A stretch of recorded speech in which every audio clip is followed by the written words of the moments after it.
Hi, guys. We are live. Welcome to the Livewell lunch break here at Fish North, Georgia. Wednesday, November 5th. Hope everybody is doing well today. It's hump day.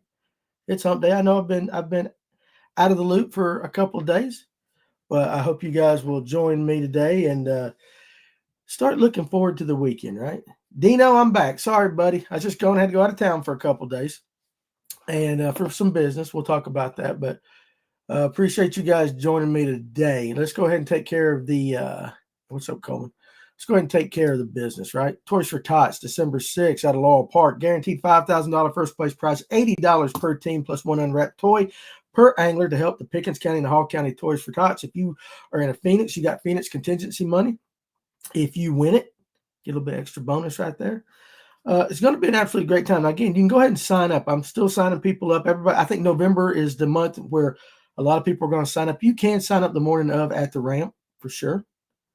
That's not a problem, but you're going to blast off in the order of which we sign you up. So if you want to wait and you want one of those late flights and you sign up the morning of, but if you want to get out there early, we're going to do it. Big Bait John, hey, come on up there. Come on up with that electric boat, baby. I'll get with you today too on signing up.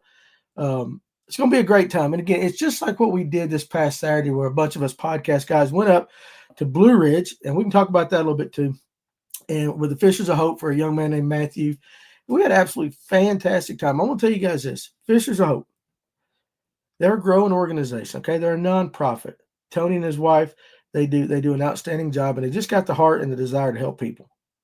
But they actually ran a very, very good tournament. Had coffee and everything beforehand. Everybody said, a lot of tournaments. I told Tony this. He asked how it went.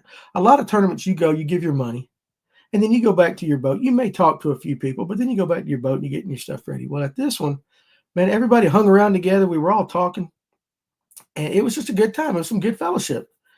But, anytime Fishers of Hope does a tournament, and this is going to be their slow season coming up, but when they kick it back up, guys, take part in that tournament. And that's exactly what we're trying to do here with the Toys for Tots. Not only we want to help kids, and we're going to do that, put a smile on their face Christmas morning, but it's a chance for all of us to get together, shoot the bull, a little bit of poking, prod, some smack talk. It's going to be an absolutely fantastic time. So if bald guys shouldn't wear visors, I got this visor on, Roger, because I was a minute before, and my hats are all in there, and there was a visor laying out here, and I said, you know what, I'm going to throw this visor on.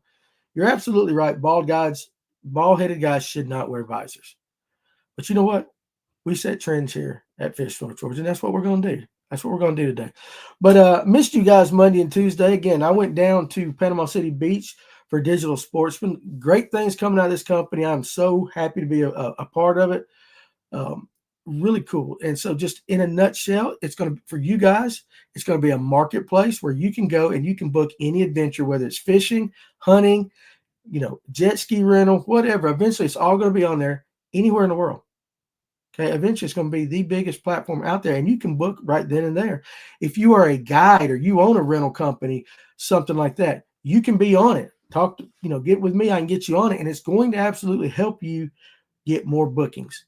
It's amazing. I sat there in a meeting yesterday and had all the smart people in that company talking about the AI and the computer stuff that they're using, way over my head. But just seeing the smiles on their faces and what they're doing, it's going to be awesome. Has anyone heard on if the Barnes tournament has secured Mary Alice for this weekend? I haven't yet, but I really positive. I'm pretty positive he'll get something. He always does. Did I hit Coyote Ugly in Panama City? No, man, dude, I was down there for work.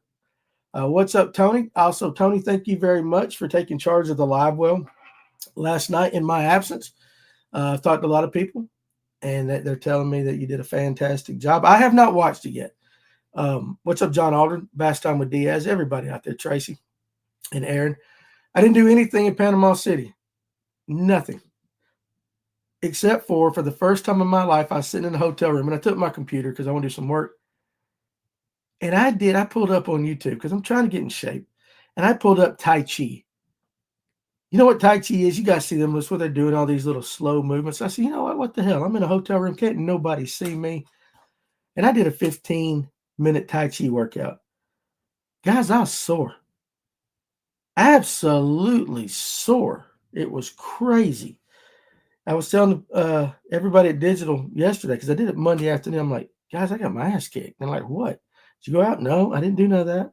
We did go to Uncle Ernie's. Digital took us all out to Uncle Ernie's to eat on the bay Monday night. But other than that, I didn't do nothing. But I did some Tai Chi in the hotel room. And I said, guys, it whipped my butt. I didn't realize how out of shape I was.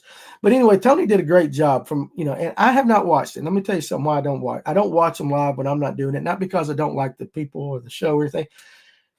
It's because, number one, I don't want to be that helicopter parent, right? I don't want to sit there and watch them because I trust Tony and Alex, Tim, Kevin, all the guys, Jonathan, whoever, Dave, Kemper, all of them, whoever's doing it, I trust them. And so, I don't really feel like, I don't want them to ever feel like I'm sitting there in the background, creeping and lurking and taking notes, right? I'm not doing that. You got them visors at your shop. I need to come get one. No, Mason, I don't. I don't think there's any at the shop. But anyway, yeah, it's about time I got back to work. Hey, I missed you guys, though. Now, listen, let's talk about a couple of things today. Go ahead. Let me set this up. I'll be doing the lunch break today, and I'll be doing the lunch break tomorrow. But Friday, I'm not doing the lunch break because Doug Rice in the comment and we are heading up to Kentucky to his place. And we're going to hunt some whitetails. So we're leaving out early Friday morning. So you guys, I'm going to go ahead and tell you, if I don't talk to you tomorrow, you enjoy the weekend because I sure as hell am. I'm tired of getting all these pictures of these big bucks that Doug's sending me. I'm going to go up there and put my eyeballs on them. So thank you, Doug and G4 Outdoors, for inviting me up to Kentucky. It's going to be a fantastic time. And again, guys, I met Doug through the show right here. This is part of that family I keep telling you guys about. We're all coming together. So, but thank you very much for the invite, and I'm going to look forward to that and the smash burgers that you promised me. I'm not going to shoot a spike. I'm not, I promise. Mike, if you want to sign up for the Toys for Tots, go ahead and sign up. Text me after the show at 678. Let me go ahead and type it in. 678. Crap. I always forget that I have to do certain things over here. 678-283-6700. And I will get you guys signed up and tell you how you can go ahead and pay and everything like that. And Aaron, I'm working on it. Look right here. I got them all going right here. So I just threaded my thing and got all my heads in. So they are coming. I will be doing those tonight, as a matter of fact. I'll be finishing that up. So anyway, though, a couple of things I want to talk about. First of all, this is kind of what was on my mind. I'm going to tell you a little bit of story about an old book real quick, but also artificial intelligence, and then we're going to recap Blue Ridge a little bit and anything you guys want to talk fishing-wise. But on the way home yesterday, you guys, and this is for us older guys. You younger guys probably don't understand this. But us older guys grew up reading books and watching cartoons and things like that, that at the time they just seemed totally innocent. But now that we're adults, and you go back and you watch them and you listen to them or whatever, you're kind of like, holy Toledo. I never caught that when I was younger. I had that experience yesterday. So I'm driving home and I'm on that stretch from Dothan, Alabama to Eufaula, that real long stretch and everything. I said, you know what? I'm going to pull me up a little audio book on YouTube. And because it was, I guess, close to Halloween, there was the Legend of Sleepy Hollow. You guys know the Legend of Sleepy Hollow. You know, the Headless Horseman, right? And I'm like, yeah, it's a dark-ass road and everything. Let's turn on a little old spooky book. And I got the going. SpongeBob is like that. Yeah, it is. It is. But we all know the Legend of Sleepy Hollow. We think of the Headless Horseman, but you don't think about the main character, Ichabod Crane, okay? And so I was listening to this, and all of a sudden I was like, I cannot believe what I'm hearing.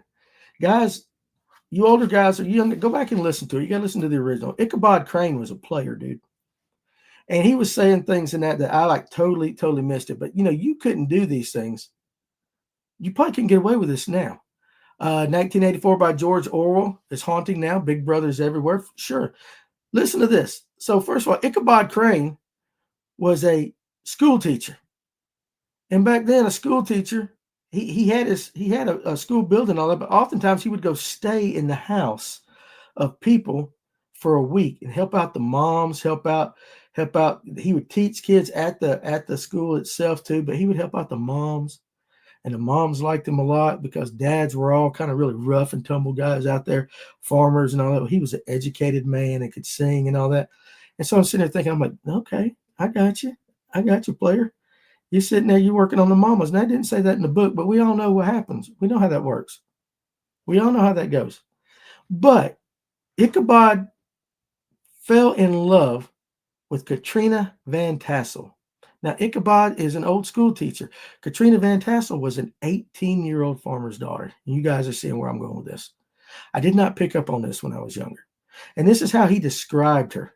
Listen, now, just imagine it in your mind. Danny's looking to be a teacher. No, Fred, I'm not. But imagine this in your mind from way back in the day. He said she was plump as a partridge, ripe and rosy as her father's peaches. She was a blooming lass. She wore a skirt, her petticoat so short that she showed off the prettiest foot and ankle in the country, and that she was so deliciously irresistible to Ichabod that he wants to swallow her. And I'm sitting there going down the road. I'm halfway between Dothan and Eufaula, and I'm like, you know what I picture in my mind? You guys remember that song from Winger? Like, she's only 17. That's going through my mind. I'm like, Ichabod, dude, you're a teacher, and you're falling in love with one of your students. Now, how would that play today in today's society, right? We see it all the time. And, some of us are like, I don't know why in the hell the young guys tell on the female teachers. That's a whole nother argument. But it's very much not a good thing for an adult male to fall in love with one of his students, right? We all know that. Bro went to Pound Town. Ichabod was a player. Sounds like he was a player. Dude, he was a player. Now, here's the problem. You had this guy named Brom Bones, which his real name was Abraham Van Brunt. Now, he was the good-looking guy in the town. Think of him as the captain of the high school football team. That guy right there. And so he was in love with her as well. So, like, the way that Ichabod played this, like, you almost come out, he was sliding into her DMs, right? You know what I'm saying? Like, he was going behind the scenes because he couldn't whip Brom up. He couldn't whip his ass up front. So he was going the back route. And he was trying to win her by his ability to sing and teach and knowing all these things. And Brom was just like, he's the buff guy, right? So I'm sitting there thinking, like, I'm like, I don't remember this crap in high school when I read this story. I don't remember none of this. But I'm telling you, it is, you could make this book, you could turn it into a movie again today, and it's basically Revenge of the Nerds. You got the nerdy school teacher trying to slide back door, and you got the jock who's basically, the pretty girl likes to jock, but this school teacher's got the hots for one of his things. And I mean, dude, she's plump. I don't know what the hell is a partridge means. I don't know if she's bosomy, whatever it means, but she's plump. Maybe she's a thick girl. I don't know. But anyway, long story short, she turns him down. And on his way home from that, he's pissed off, and the headless horseman takes him, he disappears. I mean, it's a shitty ending. For a guy, all he wanted was the girl. And not only did he not get the girl, he had a pumpkin upside the head and disappeared forever. So it was kind of like anticlimactic. And I was like, well, that sucked. But the whole time I'm thinking, this is something that I did not pick up while I was growing up. And so maybe you guys did. Maybe some of you guys did. Maybe you knew that Ichabod Crane was a player for younger women. Now, could we get away with that these days? Absolutely not. Not happening. Not happening. So I just found that interesting. Partridge is heavy on the lower end. So she got a big old ass. Basically, that's what Doug just said. Well, I'm all for that. So, good for Ichabod, but Ichabod lost. But I was sitting there thinking, like, this is what goes through my mind on a drive home by yourself from Panama City last night here. But also, too, okay, I thought that was funny. You guys might not have. I thought it was funny. He did some extra tutoring. Think of Van Halen, Hot for Teacher, right? But then my homework was never quite like this. Old enough to go to the store, old enough to get the bread, Tim White said. Absolutely. Dude, I honestly, Danny, how did you do at Blue Ridge last week? Want me to talk fishing? Got my ass kicked. Me and Tony got our butts kicked. But, we want to talk Blue Ridge? For sure, we can do that. It was a great time. First of all, that was the foggiest blast off in the history of the world. Now, we didn't blast off, of course. We waited. We had a fog delay and all that. All these female teachers getting in trouble. Man, we didn't have the teachers that you hear about today. All mine were built like female Russian catapult champions, 100%. And you know what? And even if they weren't, who the hell's telling? You don't do that. That was R. Kelly's favorite story. Listen to you. But anyway, Blue Ridge was cool. One thing that Tony will probably agree with me on Blue Ridge is a Blue Ridge spotted bass does not act like a Lake Lanier spotted bass. At least not in our that what we're used to. We saw plenty of fish. Now we started off; it was very foggy, and first hour of the day I was hot. I caught fish, and I was throwing a chicken rig on the bottom, caught one on jerk bait. The day shifted, and Tony got hot, and he got into mentoring and all that stuff. But just watching his screen and everything, they did not react like what we're used to when I go out with Kevin Underwood or any guy on Lanier, as far as watching them turn towards bait, watching them attack bait, watching them zoom off the bottom in wolf packs. Totally different experience in my mind. Now, some of the guys got on them. Michael Gayden and them had, I think, 19 pounds, which I got told was a hell of a bag. Robert Blesky came up there and came down from Tennessee. He fished it topwater. He was busting them on topwater. We didn't throw no topwater, but it was different. And I do think, War Eagle, that it would take us some time to fish that lake to get the understanding of how the basically how the spotted bass react, because it was different. It was different. I've watched guys throw stuff across the top on Lanier, and damn if just the bottom doesn't blow up and there's hundreds. It looks like hundreds of fish. Also to the dock thing, and we figured out the dock thing too late in the day. And it was something, and that's what happens when you're not used to the lake. But I know that Michael Gayden, the team that won, the dock bite was what got them. The dock bite, Robleski was top water. I don't know the gentleman that finished second. I don't know how that was. We saw a lot of bait. Here's another thing that was different. On Lake Lanier, and I imagine Allatoona as well, when you see a ball of bait, very often, you I don't know why I'm saying I'm having problems on Facebook, but what it is. Very often, you'll see spots below and above it, in it. Lots of times, if a ball of bait splits, you see spots in it. You run something through it. Didn't see a lot of that. I talked to a lot of guys like, Ken Pruitt and them were up there. He said they didn't get a bite on a shaky head or anything all day long. And like I said, I caught him on a chicken rig early, but that was about it. And I didn't get a bite after, what was it, Tony? 9:30, 10 o'clock. I don't think I got a bite. But it's a beautiful lake. I really did like it. We ended up, we caught fish. We had a limit. It was a little over 9 pounds. It was not a very good limit. But it was fun. And of course, we just kind of chilled. And we were kind of like, we can't figure it out, but we had a good time. And again, when you're fishing a benefit tournament, then there's no pressure for you to win it, right? I mean, you want to win, but there's not really a lot of pressure because you're there for the cause. And so it really wasn't frustrating, but it really was kind of different. I had a gentleman told me, he gave me some spots, which we caught fish on the spots, but on one of the spots, but not like what he said. He was telling me that 2 weeks before they were kind of slow rolling some stuff on the bottom. Everything was pinned to the bottom. I tried the stuff that he was talking about. Didn't work. Didn't get bit at all. Didn't see a ton of schooling action. Every once in a while we saw some that would come up, pop the surface. But I don't know. Once the fog, and I mean, Tony will tell you, the fog was crazy. It was crazy. But once the fog broke, it was just like bluebird skies, man. It was just bright. And it warmed up pretty good. The fish on Lanier seem to be staging at the mouth of ditches. That's where I caught all of my fish, 10 to 15 fish both days last weekend, Tyler said. That's a good day. Now, Tony, this is the thing, too. I enjoyed how chill everyone was. Not so much about where we finished, but the fact that we showed up was cool. Yeah, and listen, fish is a hope. It was a very, very, very laid-back tournament, and it was good. We had all the podcast guys up there, but we talked to guys that we had never met before, and that was what was pretty cool. Anytime we go out and do a tournament, one of the really cool things is getting with guys that we've never met before. And we had that opportunity. And, of course, we joked around and had a good time. And at the end of the day, the little boy, shout out to everybody that came together, not only to help, with this, but, he got a new fish. We gave him I gave him a shit ton of Spro stuff. Got a bunch of baits and everything. That little kid was happy.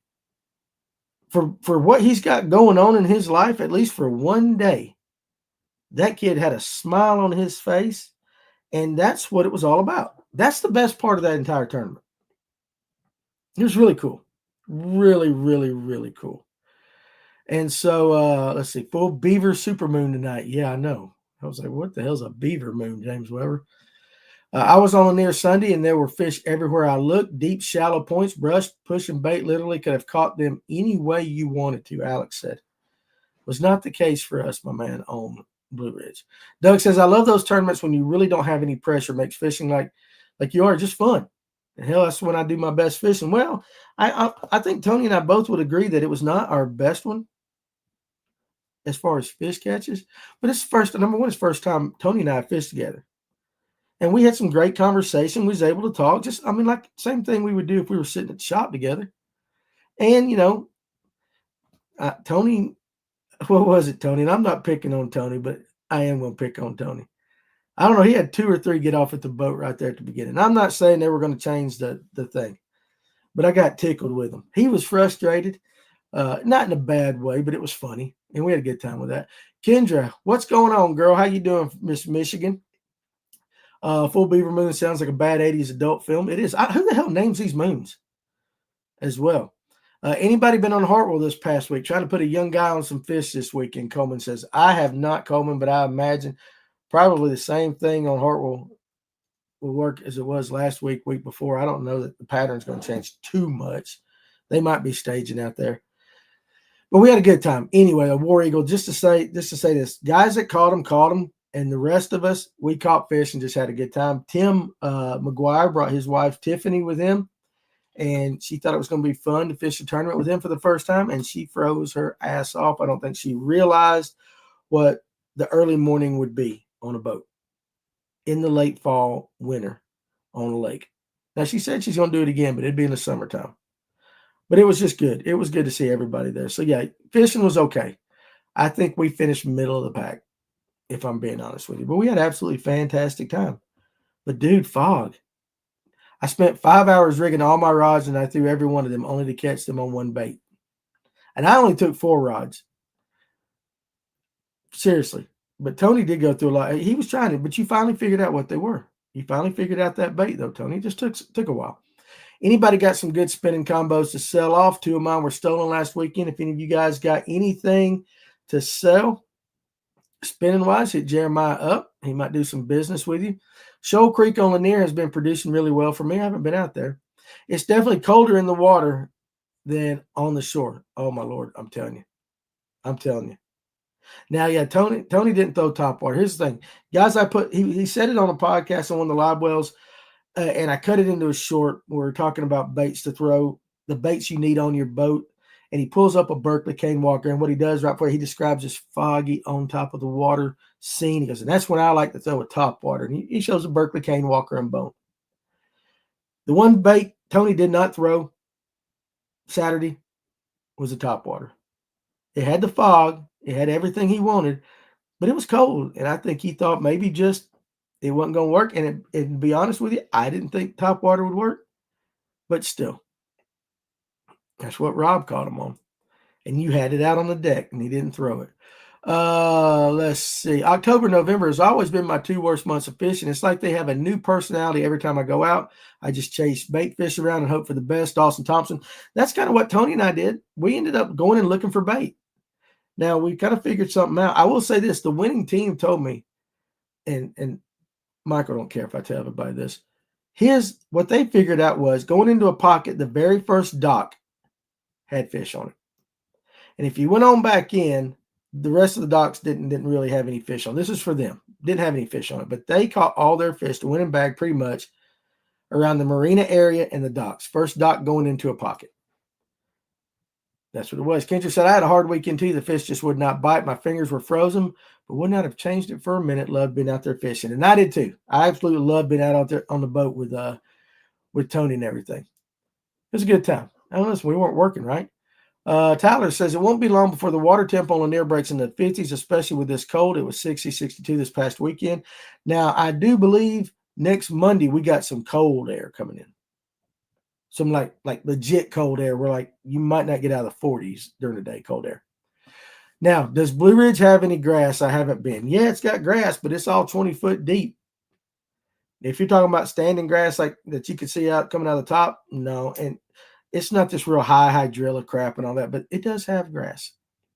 It does have grass. Warrior, which top water worked for Rob? He was throwing a chrome arc, and I believe it's called the Sidewinder, but it's basically their top water bait, that not the cane walker style bait. It's kind of the almost like a hell. How would I describe it? It's a walking bait. It's not rounded off like a how would you say that? What is that bait that everybody likes to throw? Anyway, it's a walking bait top water, but it's not one shaped like a cane walker. And it's not. There is a bait that if somebody would say it, it's kind of like a shower blow. It's kind of, yeah. That might be a good way to say it. But anyway, I put it this way. His was chrome. And by the end of the day, half the chrome was missing. He showed it to me. So, but that's what worked for him. But it was chrome. Greg says Hartwell was tough last Saturday. Buzzbait early, drop shot the rest of the day. 30 boat tournament, 11-17-1. We got second with 11-2. Good luck. That is tough. 30 boats and 11-7-1. So definitely was tough bite going on Hartwell right there. Did you catch more on the buzzbait early or the drop shot the rest of the day, Greg? Tyler says top water can work. Just got to work it really slow from what I understand. And it might have been. Yeah, and Tony's talking to Jeremiah. There's some kind of grass on the bottom, maybe about 4 or 5 inches tall. It was weird. It was not snot grass, though. Wasn't snot grass. Almost like, I don't even know what it is. What's up, Collins? Low of 24, 29 or something like that on Monday. Yeah, Monday morning is going to be cold. Let's see. Tim Wyatt says, I hate Blue Ridge, but Carter's was nice yesterday. I saw those pics. Carter's is one of those lakes where if you get on them, oh my Lord.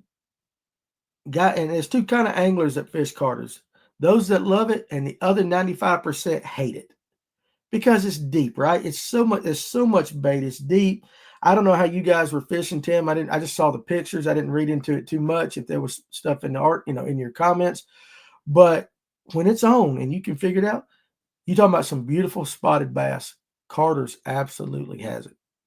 There's some of the prettiest spotted bass. You know how Lanier's got that chunk to it? Carter's has that chunk to it. And it's got bluebacks, but it's got a ton of alewives, which is totally different than bluebacks in the fact of where they stay in the water column. Your alewives, from what I've been told and what everybody says on Carter's, alewives like to stay deep. Your bluebacks are more apt to come up, but they're cousins. And I know a lot of the striper guys that have been on the show say that striper fishing is really tough on Carter's these days because there's so much bait.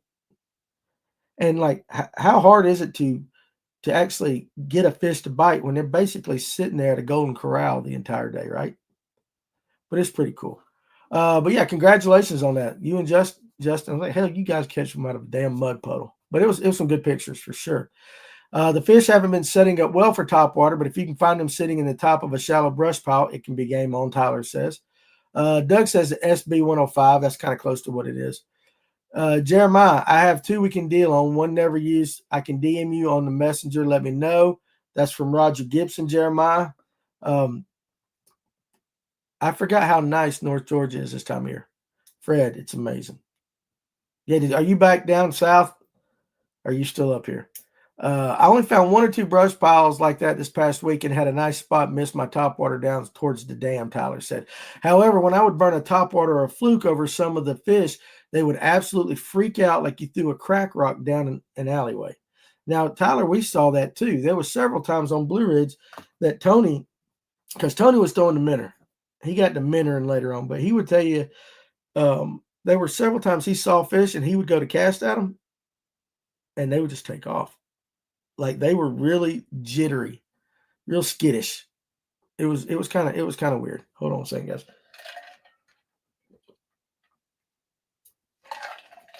Sorry about that. All right, Jeremiah. What's the best lake in Georgia for frog fishing? Is it Seminole? Can't think of anything else but small ponds in South Georgia that have thick enough grass and pads. Now, Jeremiah, that might be right, but I will tell you this. There are a lot of guys that throw frogs on Lanier. Alatoona, places that don't look like frog lakes. And I know the kind of frogging you're talking about, but like Rob Jordan throws frogs on Lanier, and remember that he's talking about black frogs. He says he starts off with a black, and if black don't work, he'll throw another black one, and if black don't work, he'll throw another black one. And that's frogs on Lake Lanier. Now I imagine he's probably targeting docks and stuff more. Now Tyler says Wyatt. This would be Wyatt Richards. You guys know him. He's been on the show before. He dropped 16 pounds on Carter's on Monday with a fluke. Yeah, I could see that too. Greg says on Hartwell, the majority of the fish were on the drop shot. Water temp was 65 degrees. I can see that. Drop shot didn't work for me or Tony either. Didn't get bit on it at all. James Weber was fishing with Brooks last week, and he put me on the Boogerman buzzbait.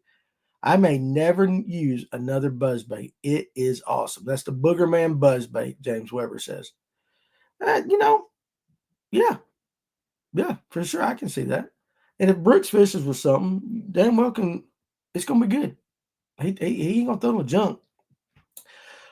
Jeremiah Gunnersville's not too far of a drive from Atlanta. It has good frog fishing. It's closer than Seminole for sure. We all understand bass and the fish we target, but nobody puts the work into understanding bait fish. I think that's the key thing everyone misses. Well, I think a lot of people, especially the guys on Lanier and your herring lakes, do pay attention to a lot of the bait fish.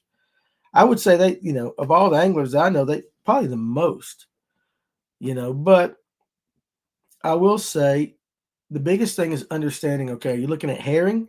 Are you looking at threadfin? What are you looking at? And a lot of guys know how they're acting based upon they're looking on their forward-facing sonar or whatever. Because blueback herring, if it's going across your screen at 128 miles an hour, that's bluebacks. Real slow, big balls of bait. Normally your threadfin, and we talk about all that. But it's yeah, you may be right, but there's a lot of people that do.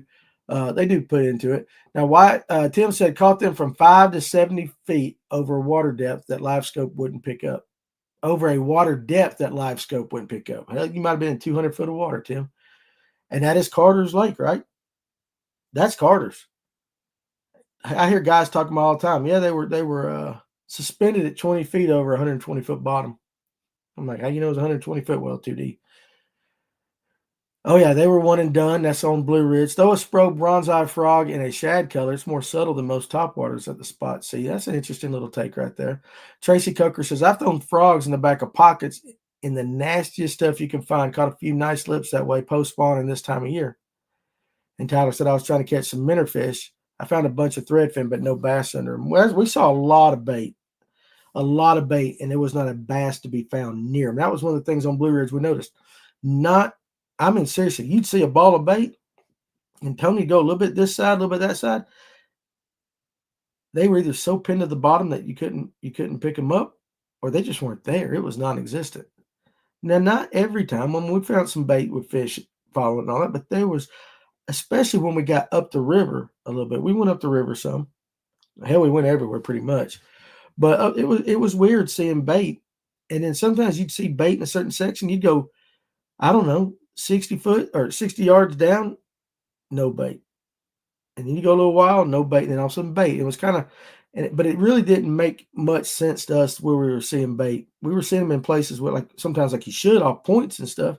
There wasn't no fish there. I guess how there's all up at the marina. And I will tell you this, that Blue Ridge Marina ramp, with that lake being down so much, that is the longest, steepest ramp I've ever been on.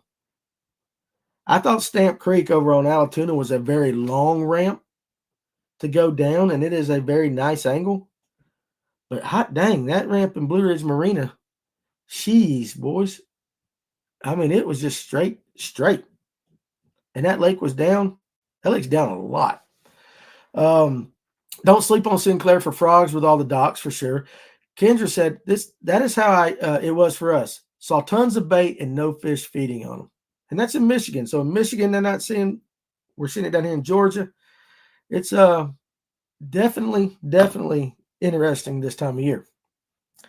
Yeah, Tony said, and then all of a sudden there would be 5 or more, and they had to be in like a group of 5 bass for one to bite. That's kind of what we saw when we were sitting there doing that.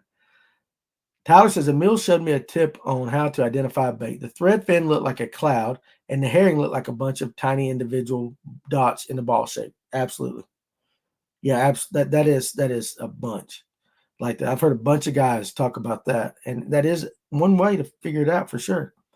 Greg says, I saw fish run away from my bait on Kiwi yesterday too. Listen, it was interesting. Tony would go, excuse me, I'm sorry. Tony would go, there they are. He'd throw down, and there they went. There they are, and there they went. The ramp on Carter's re-reg is steeper than Stamp Creek. Yeah, it is. It's just not as long, but it is a pretty steep one, Carter's, and you're right too. And I didn't think about that one. But yeah, I mean, that Blue Ridge one, dude, yeah, you're pulling a 45-degree angle if you're pulling anything. It seemed like it was, and then the lake was down. So you had to get on past where that looked like they added some concrete because the trailer would kind of bump and hit on some more and you're going down. It's crazy. I seen a cove full of bait on Lanier at wintertime and none had bass around. Yeah, it's crazy how they do. You would think they would be there. And Tracy, you're right. Wolf packs eat most all the time. And that's what we fully expected, but we weren't getting that, on Blue Ridge. But listen, we weren't in China making Nikes where we were all fishing. And so that's a good thing. That's a good thing. Now, I want to get you guys' opinion on something too. Okay? I know we give Randy Blauket a hard time. But I've always said he knows his stuff. He put out a video yesterday. And if you're a YouTube creator, content creator, or whatever, many of you guys probably watched it. He was talking about how YouTube has switched and everybody's views are down. Everybody's views are down, especially in the bass fishing industry, the genre, right? And I will admit that over the last 3 or 4 months, our views are down typically. I don't know what the hell the dogs are barking at. Somebody probably here. But anyway, the views are down. And I've noticed it myself, but what he said was it was AI. Something with YouTube pushing out more AI content, generated content, and that eventually your how to fish bass videos that he makes are going to be gone and nobody's going to be watching because AI videos are going to come out and basically replace that. And so, you know how he is with technology, guys. Hates it. And so he went on a rant about AI replacing everything now. So like AI is his new bullseye. Anything technology driven is pretty much on Randy's bullseye. But I wanted to know from some of you guys that do put out videos if you've noticed a drop in your views. Because I have. But we don't do a lot of how-to. It's mostly talking. And I've always noticed that in the fall of the year, our views go down anyway. They've done it for 4 years. We always have a lull in the fall. And then in the winter, they pick back up and they're really good all the way through the summer. And in the fall, we'll do. And it's not a huge drop, but it is a little bit of drop. Tyler says that is something I agree with Randy on. Now, Tony says, I haven't seen Randy's video, but I will 100% scroll past the creators who are using AI to make videos. I've seen a lot of folks I follow on TikTok doing it, and it's driving me crazy. AI is the devil, and I hate AI. Well, listen, though. I'd like to say I hate AI, but I don't. I don't, because I absolutely will. How do I want to say this? Chat GPT, that's AI, right? I'll chat GPT stuff. I will, and that's artificial intelligence. Some of you guys Google, it must be, I don't know, you guys probably hear the dog, so I don't know if Amazon or something might be here. My grandma falls for AI stuff all of the time. Can y'all hear them dogs? Boy, they're going crazy. So anyway, it probably bothers me more than it bothers you guys. But Google is now going to AI. When you pop it, and I forget the name of their AI, but when you pop in a question, it gives you an AI generated answer. It goes across the internet, scans everything, and throws out, the best answer. So we all are using AI in some form or fashion. Digital Sportsman, I said a thing yesterday, they're using AI. I think anything that has a generated must have a disclosure, Danny. Yeah, I agree with you. Feed them dogs, dude. Somebody pulling up Amazon. The way my wife and daughter buys Amazon shit, we get like 4 deliveries a day. My 26-year-old wife falls for AI videos all the time, and it kills me. Guys, hold on one second. Just hold on one second. I don't know if somebody's knocking on my door or not. I'll be right back in 30 seconds.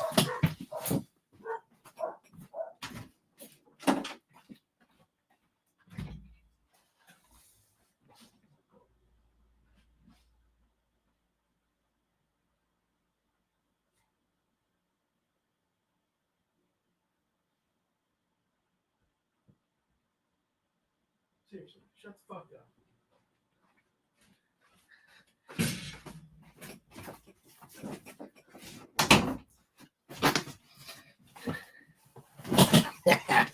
How many podcasts can you do you know where the host goes, hey, hold on a second, let me go check out what's going on.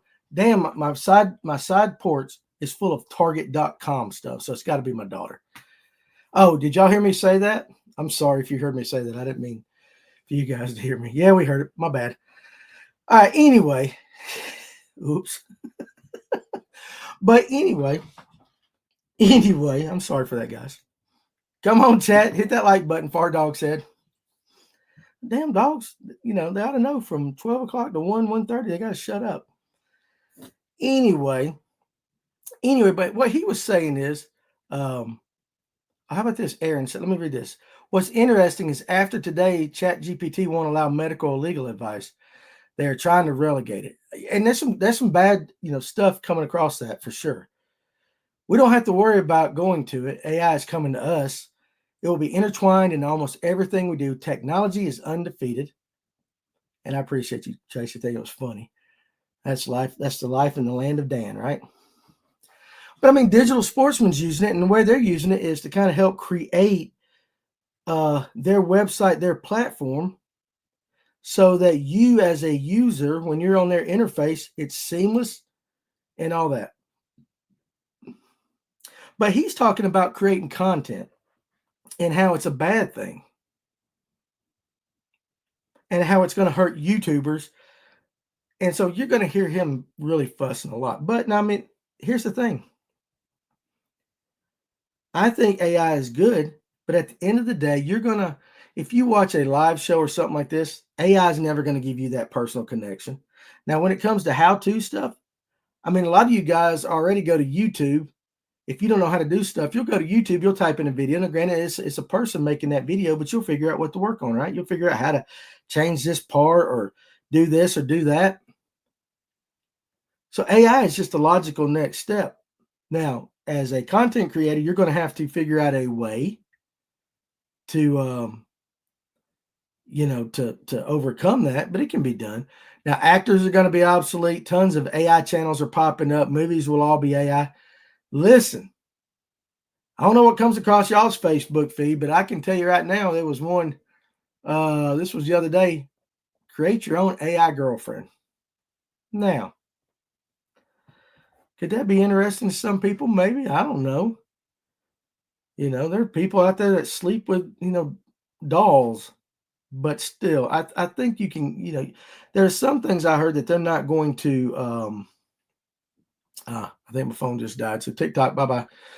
I think a lot of people, or there are some things that if they know it's AI generated content, you can't monetize it. I'm not 100% sure on that, but I know there are some that will not mess with AI stuff because it's not really real content creation. If you see AI content trying to pass it as real, hide the user from my feed. Gotcha. Yeah, it's going to be everywhere like that.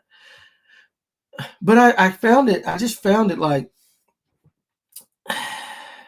Kendra says maybe an AI boyfriend would work better than dating real men. That has not necessarily worked out for her. I get it. I think my buddy's brother has an anime body pillow. Oh my Lord. That's awful. But I think when I'm listening to Randy Blauket say this, and again, I'm not knocking him, but he is anti-technology. He wants to go back to the old ways of fishing and all that, and that's fine. But you're not going to stop technology, right? I mean, y'all want to go back to the days of, and young guys have no idea about this, of going out with no call waiting, having a rotary phone, that was attached to a wall. And if somebody on the other line was on the phone for 6 hours, getting a busy signal, I bet a lot of you ain't never heard a damn busy signal in your life. An AI spouse won't talk back to you if you just unplug it. But it'll start thinking for itself there, Tyler. Right? They're going to take over the world, man. It goes both ways, but can't really go backwards now. It's just a tool if you want to use it.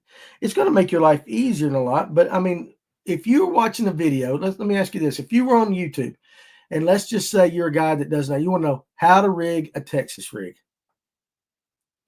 Do you care if it is Danny Pruitt showing you how to do a Texas rig, or if it's an AI generated thing saying, here's how you do a Texas rig? At the end of the day, all you want to know is how to rig a Texas rig, right?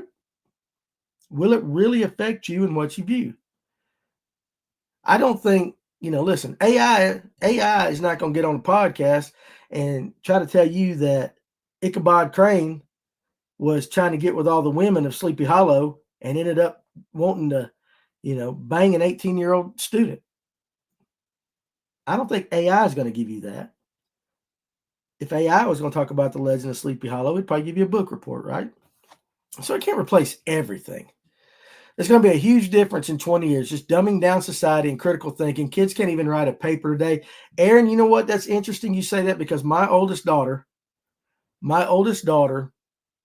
is a college professor, and you wouldn't believe how many times she's come in here and she's had to give kids zeros for plagiarism or using Chat GPT and stuff. And they actually have programs now, and you probably know this, you younger guys, programs now that they can run a paper through and tell you, now, this is not original work. And kids not being able to do that. And trust me, she's like, I don't even know how they got into college. I don't even know how they got into college. She sees that on an everyday basis. So, yeah, you're right. The dumbing down of society, 100%.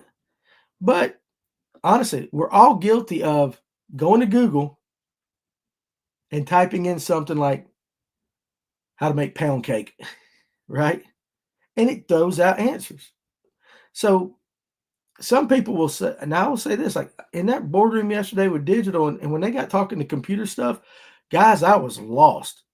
I mean, I was lost. They got me there for the personality connection kind of thing. I got to basically do some sales stuff for them, and I'm just a guy that's going to talk to you and say, hey, let me show you this. And then, but the guys, they're working with teams in India and all that to create this. And boy, when they got to talking yesterday, because they really love AI and what they're using it for, the applications and everything, because it does do a lot of the work that it used to take months and months and months to do back in the day, and implementing it in a program. Guys, I was lost. And they'd look over at me, and I was just like the dumbass kid in the corner, and I just smile. Yeah, sure. Danny, what do you think? Anthony, I don't know what in the hell y'all just said. And that's the way I'd answer them. I said, but it makes y'all happy, so I'm good with it. So it was funny. Strange times we're living in. AI boyfriends, a communist mayor in New York, video fishing. It is different, right? It is different. Actually, they're working on AI partners and robots and everything. And apparently, you have to age verify yourself, and it will even talk nasty to users who engage with it. Well, shit, $20, you can get that for a whole lot cheaper down there at 5 Points. Seriously. Hell, I can get that for $5. Depends on what you want to spend your money on. I'm not a big fan. This is Collins. I'm not a big fan of AI created stuff. I do use Chat GPT, but mainly informational. And I think so too. That's about like me. Will AI develop its own new kinks, like pouring water on its own circuit board? You and Coleman. Oh my God. I just saw a CNET video where Neo, a personal assistant robot, is being released, can do basic chores around the house for $20K. Probably get you somebody from Yugoslavia over there for 10. Come over there and do it. It's going to happen. Look up Kayla, Captain J. Look up Kayla from Wild Camo. May take you a minute, but she's not real. Now, is that something that I need in my Google search there, Captain Morgan? Am I going to get in trouble with my wife? I honestly hope AI replaces a lot of jobs so I can just fish and get paid universal basic income, Tyler Shellnut said. Would you be happy with that? I mean, I think a lot of people would be happy with that, but then at that point, you have no purpose in life. You can say, well, I get to go fish. Yeah, you get to go fish, but you have no purpose. There is nothing to, drive you other than universal basic income. Now, I get it. Now, if we're just talking funny and everything, yeah, that, to go to fish and get paid every day, I get it. But man, I mean, I wake up in the morning and here, first thing that pops in my mind is, all right, what am I going to talk to the guys about today? Honestly, it should be other things, but I'm like, all right, what am I going to talk about today? Who am I going to get as a guest on the live? And so I'm always thinking those kind of things. And then, then it's like eating all the other stuff, kicking the dogs when they bark, those kind of things. But I mean, it's kind of like I have a purpose that I get up and I'm going to talk to people. That's my purpose for today. Granted, going fishing and getting paid to do it would be fun, but my God, it'd be boring. You do need a serious purpose. No, it's clean, but will open a lot of eyes to how hard it is, and it will be to tell. Captain J. Morgan. So that was, he said Kayla, Kayla from Wild Camo. That is AI generated. All right. I'm just glad some of you guys, they say, going on X videos and watch the AI generated porn on that. We ain't doing that. Nothing more dangerous than people who don't have something to do or a place to be, for sure. You'll spend more money in the long run at 5 points because then you got to go to the clinic. Sure, I get it. The Chat GPT deal in college is now many of the code of ethics. My daughter was telling me about it. They even got dinged using AI grammar correction software. My daughter uses it. She's in a college. She's a professor at a college in North Carolina. They will catch your ass, and they will fail you on the college level, especially if you do it for like your dissertation for a PhD. That's you're gone. The final year of your master's and of your bachelor's and stuff. It's not good at any time, but especially if you were this close to graduating and you get busted cheating. Negative. NVIDIA and Palantir, I don't know how to say that right, are going to take over the world unless the government comes in and regulates it. And I'm sure at some point the government will regulate it if they can't use it for a specific purpose.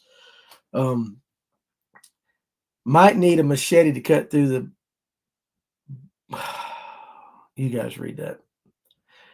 It's not me, it's who I hang out with.